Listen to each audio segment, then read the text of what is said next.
दोस्तों, हर पति पत्नी का सपना होता है कि उनके केवल दो बच्चे पैदा हों। छोटा परिवार, सुखी परिवार। सभी लोग यही चाहते हैं कि एक लड़का पैदा हो और एक लड़की पैदा हो, जिससे उनका परिवार पूरा हो सके और हंसी खुशी वो जिंदगी व्यतीत कर सकें। दोस्तों, एक ऐसा ही परिवार होता है। उनके घर भी एक लड़का पैदा होता है और एक लड़की पैदा होती है। घर में खुशियों का माहौल होता है। धीरे धीरे समय गुजरते गया। कुछ सालों के बाद पता चलता है कि जिसको वो लड़का समझ रहे थे, वो वास्तव में लड़की निकला। और उसके बाद दोस्तों, जो कुछ होता है वाकई में बहुत हैरान कर देने वाला है। जी हाँ दोस्तों, जब आप लोग सुनेंगे तो शायद आप लोगों को बहुत हैरानी होगी। इसलिए इस वीडियो को पूरा जरूर देखिएगा, क्योंकि वीडियो के अंत में आपको एक बहुत बड़ी सीख मिलने वाली है। तो आइए जानते हैं पूरी घटना इस वीडियो में। लेकिन वीडियो में आगे बढ़ने से पहले बस वही छोटी सी रिक्वेस्ट, वीडियो को लाइक कर दीजिए, चैनल को भी सब्सक्राइब कर दीजिए ताकि मेरा हौसला बढ़ता रहे। दोस्तों, आज की जो सच्ची घटना मैं आपको सुनाने जा रहा हूँ, ये कानपुर की है। मगर इस कहानी की शुरुआत मैनपुरी से होती है। मैनपुरी में एक भाई बहन होते हैं। भाई का नाम रमेश होता है, बहन का नाम गुड्डी होता है। जब गुड्डी धीरे धीरे बड़ी हो जाती है तो रमेश अपनी बहन की शादी एक वीरेंद्र नाम के लड़के से कर देते हैं। गुड्डी को अपने घर से फिर विदा कर देते हैं। वो वीरेंद्र के घर पे चली जाती है। धीरे धीरे समय गुजरता है।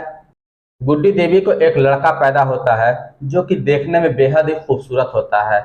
उसका नाम ध्रुव तारे के ऊपर रखा गया, ध्रुव रखा गया।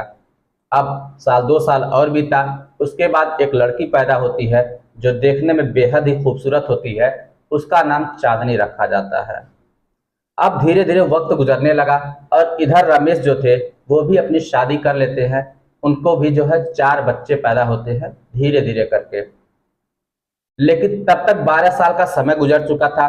और इधर गुड्डी जो होती है, उसे 12 सालों के बाद क्या पता चलता है कि जिसको वो लड़का समझ रहे हैं, उसके पूरे शौक लड़कियों वाले हैं। वो हमेशा लड़कियों की तरह हरकत करता, लड़कियों की तरह कपड़े पहना करता। उसे बार बार मना किया जा रहा था, मगर फिर भी वो नहीं मानता। कभी यहाँ पे डांस करने के लिए चला जाता, कभी वहां पे डांस करने के लिए चला जाता। यही सारे उसकी हरकतें रहते थे। इससे जो माँ होती है गुड्डी देवी, वो परेशान हो जाती है। वो सोचती है करे तो क्या करे। तब वो अपने भाई के पास आती हैं और भाई से कहती हैं कि भैया, मैंने जिसे लड़का समझा वो तो लड़कियों की तरह हरकत कर रहा है। अगर वो लड़की की तरह बन गया और घर से बाहर निकल गया तो फिर हम लोग क्या करेंगे? मेरा वंशज कैसे आगे चलेगा? मेरी जो एक लड़की है चांदनी, उसी के सहारे केवल हम लोग जिंदगी व्यतीत कर रहे हैं। हम भी चाह रहे हैं कि मेरे भी एक लड़का हो। अगर हो सके, आपके 4 बच्चे हैं, 2 लड़की 2 लड़का हैं। एक लड़का छोटा वाला आप मुझे गोद दे दीजिए, मैं इसे अपने बेटे की तरह पालूंगी। रमेश जी कहते हैं कि अरे अभी तो ये 4 दिन का है, कैसे लेकर जाओगे? साल 6 महीने कम से कम बीत जाने दो, तब जो है इसके बारे में कुछ सोचेंगे और इसके बारे में मैं अपनी पत्नी से बात करूंगा। तब तक मैं तुम्हारे बेटे को समझाता हूँ, कुछ लोग और मिलकर समझाएंगे। हो सकता है साल 6 महीने मुझसे समझ में आ जाए। धीरे धीरे समय गुजरा और लोग समझाए, लेकिन जो ध्रुव था उसको कोई भी फर्क नहीं पड़ता। यहाँ तक कि उसने अपना नाम बदलकर काजल रख लिया। अब ध्रुव से वो काजल हो गया। सभी लोग समझाते रहे, मगर कुछ भी उसको फर्क नहीं पड़ा। तब आखिरकार थक हार के जो रमेश जी होते हैं, वो अपनी पत्नी को समझाते हैं। उनकी पत्नी भी मान जाती है। फिर कानूनी प्रक्रिया होती है और उसके बाद अपनी बहन को अपना बेटा सौंप देते हैं। वैसे भी बुआ को भतीजे बहुत ही प्यारे होते हैं, लेकिन जब भतीजा बेटा बनकर रहने लगे तो और भी ज्यादा दुलार प्यार उसे मिलना शुरू हो जाता है। अब गुड्डू देवी जो होती है, वो अपने भाई के लड़के को ले जाकर अपने घर पे पालना पोसना शुरू कर देती हैं। और उसके बाद जो ध्रुव होता है, जिसने अपना नाम बदल के काजल रख लिया, ध्रुव उर्फ काजल, उसको जो है घर के लोग आजादी दे देते हैं। कहते हैं कि तुम जाओ, जो मर्जी वो करो। अब जब काजल को पूरी आजादी मिल जाती है तो फिर वो इधर से उधर स्टेज शो करना शुरू कर देती है। लेकिन देखती क्या है कि उसके नाचने से, यहाँ वहाँ प्रोग्राम करने से उसकी भी बदनामी हो रही है, साथ ही साथ उसके माता पिता की भी बदनामी हो रही है। तब वो उस जगह को छोड़कर फिर कानपुर चली आती है। कानपुर आने के बाद अब उसे पूरी खुली आज़ादी मिल चुकी थी। अब कभी यहाँ पे स्टेज शो करना, कभी वहाँ पे स्टेज शो करना, और वहां से वो जो है किन्नर के नाम से प्रसिद्ध हो जाती है, यानी काजल किन्नर। लेकिन जब लोग उसे काजल किन्नर के नाम से बुलाते थे तो उसे बहुत ही बुरा लगता है, लेकिन कुछ कर भी नहीं सकती थी। धीरे धीरे समय गुजरता गया। जब उसने करीब 3.5 लाख रुपए इकट्ठे कर लिए नाच कर, तो उस पैसे को लेकर वो मुंबई पहुंच जाती है। मुंबई के एक बेस्ट डॉक्टर से बातचीत करती है और कहती है कि मेरा सब कुछ सर्जरी कर दीजिए, मैं बिल्कुल लड़कियों की तरह दिखने लगूं। और डॉक्टर साहब भी उसका जो है उसी तरीके से सर्जरी कर देते हैं। अब वो खूबसूरत एकदम लड़की की तरह दिखने लगती है। जब वो खूबसूरत लड़की की तरह दिखने लगती है तो 2-4 लड़के उस पर लाइन भी मारना शुरू कर देते हैं। अब लड़कों की लाइन लग जाती है। उसी में से एक लड़का होता है जिसका नाम आलोक होता है। आलोक काजल से प्यार करने लगता है, काजल भी उससे प्यार करने लगती है। धीरे धीरे समय गुजरने लगा। अब जो भी पैसे ये कमाया करती थी काजल, वो उस पैसे को अपनी माँ के पास भी भेज दिया करती थी। उनकी आर्थिक स्थिति भी सुधरने लगा था। धीरे धीरे समय गुजरने लगा। अब जो है ये बड़े बड़े प्रोग्राम करने लगी, कभी दिल्ली, कभी मुंबई, कभी गुजरात, मतलब इस तरीके से वो जाने लगी और जगहों जगहों पे जो है ऑर्केस्ट्रा डांस करना शुरू कर दे। इसके पास काफी पैसे आने शुरू हो गए। इसके पास जब ज्यादा पैसे आने लगे तब इसने जो है आलोक को छोड़ दिया और उसके बाद जो भी पैसे कुछ मिलते थे, कुछ पैसे वो अपनी माँ को भेजा करते थे, जिससे उनकी भी मदद हो जाया करते थे। अब कुछ दिनों के बाद ये फिर एक नया बॉयफ्रेंड बनाती है जिसका नाम आकाश होता है। अब दोनों साथ रहने लगे थे। इसने जो है कानपुर में ही एक जमीन लेने की सोची, क्योंकि उसका जो मुंह भोला भाई था जो इसकी जगह पे इसकी माँ के पास आया था, जिसका नाम देव होता है, वो फिलहाल इस समय कक्षा 5 में पढ़ाई कर रहा होता है। तो उसी के लिए वो जमीन लेने के लिए सोच रहे थे। उसने 5 लाख बतौर बयाना भी दे दिया था। अब काजल वहीं पे रहने लगी। फिर उसके बाद जो है डांस वगैरह किया करती और भी ज्यादा पैसे कमाया करती और अशोक के साथ ही रहती है। फिर उसके बाद अपनी माँ के पास फोन करती है और कहती है कि माँ, मैं चाहती हूँ कि मेरा जो भाई है जिसका नाम देव है, उसे मैं अपने पास बुला लेना चाहती हूँ। उससे मैं चाहती हूँ कि अच्छे स्कूल में उसका दाखिला करा दूँ और वहीं पे वो अच्छे तरीके से पढ़ाई करे, क्योंकि मैं तो इस रास्ते पे चली आई हूँ। कम से कम वो अगर जो है अच्छे पढ़ाई कर लेगा, अच्छी नौकरी करेगा तो घर को संभाल लेगा। माँ भी उसकी तैयार हो जाती है और उसके बाद काजल देव को अपने पास बुला लेती है। कानपुर में ही एक कमरा ले लेती है जो कि एक फौजी का होता है। अब एक साइड में उस कमरे में आकाश, काजल और साथ में वो देव, तीनों लोग उसी कमरे में रहा करते थे।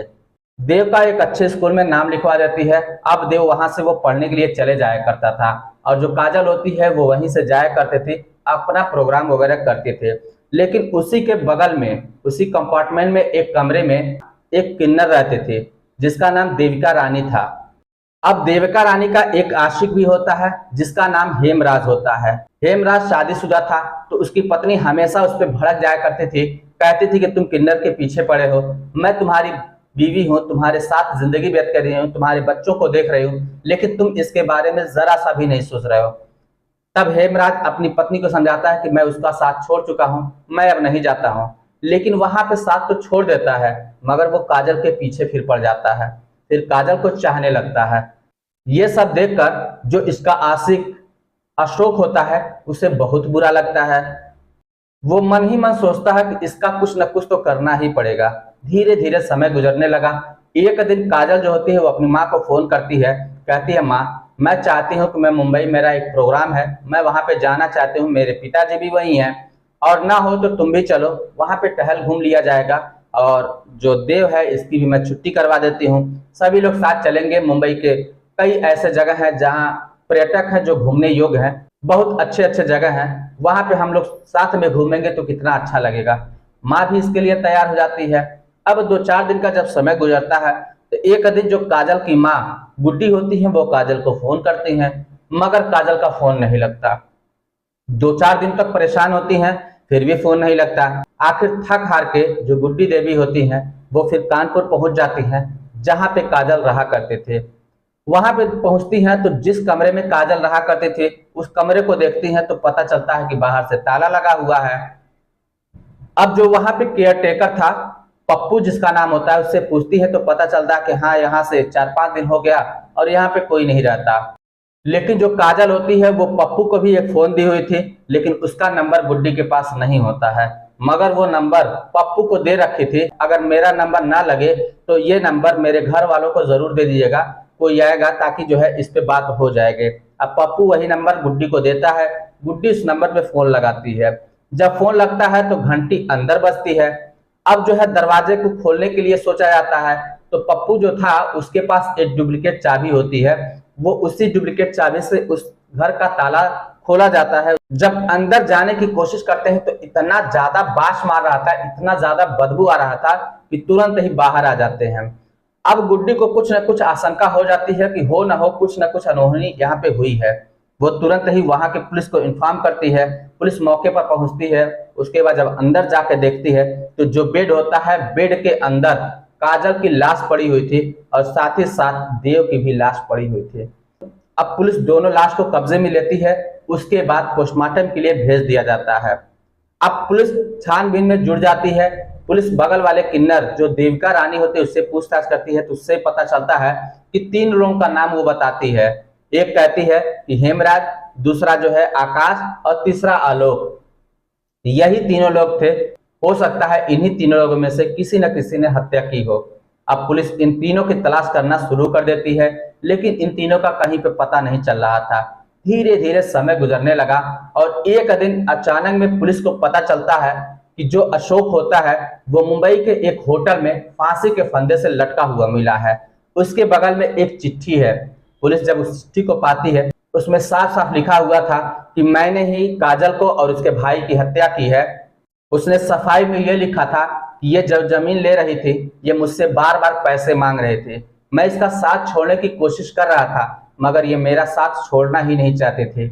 आखिरकार मैं हार कर एक दिन इसके कमरे पे गया और वहां पे दारू शराब वगैरह पिया। उसके बाद जो है हम दोनों में कुछ बहसबाजी शुरू हो गई। फिर हमने काजल की हत्या कर दी। जब शाम के 4 बजे तो इसका भाई जो देव था वो भी स्कूल से वापस आया और उसको भी हमने मार दिया। फिर बाद में मुझे पता चला कि पुलिस मेरी तलाश कर रही है। मैं आज नहीं तो कल पकड़ा जाऊंगा और उसके बाद क्या हाल होगा मुझे नहीं पता। इसी वजह से मैंने फांसी का फंदा लगा लिया और मैं इस दुनिया को छोड़ के जा रहा हूँ। इस तरीके से दोस्तों जो काजल किन्नर थी उसका बहुत ही दुखद अंत होता है। तो दोस्तों ये रही कहानी। आपको यह कहानी कैसी लगी? आपकी जो भी राय हो आप हमें कमेंट बॉक्स में लिखकर जरूर बताइएगा। चलिए फिर मिलते हैं नेक्स्ट वीडियो में। तब तक के लिए जय हिंद।